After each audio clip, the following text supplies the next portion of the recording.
अगर किसी का दिल धड़कना बंद हो जाए या फिर दिल ढंग से ब्लड को पंप ही ना कर पाए तो कौन सी इमरजेंसी ड्रग्स देते हैं, आइए समझते हैं। सबसे पहले आप देखिए एड्रेनलिन।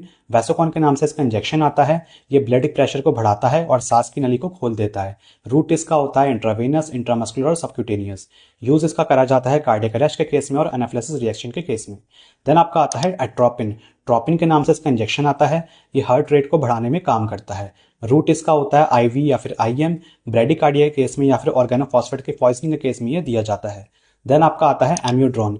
एम्यूडिन के नाम से इसका इंजेक्शन आता है। ये हार्ट रिदम स्टेबलाइज करता है। रूट इसका होता है इंट्रावेनस। वेंटिकुलर अरिथमिया के केस में ये दिया जाता है। नेक्स्ट आपका आता है डोपामिन। डोमिन के नाम से इसका इंजेक्शन आता है। ये बीपी और कार्डियक आउटपुट दोनों को बढ़ाता है। रूट इसका होता है आईवी इन्फ्यूजन और कार्डियोजेनिक शॉक के केस में ये दिया जाता है। नेक्स्ट इसके बाद आपका आता है नॉर एड्रेनलिन। नोरैड के नाम से इसका इंजेक्शन आता है। ये ब्लड वेसल को कॉन्ट्रैक्ट करके बीपी बढ़ाता है। रूट इसका होता है आईवी इन्फ्यूजन। शॉक के केस में या फिर सीवियर हाइपरटेंशन के केस में भी ये दिया जाता है।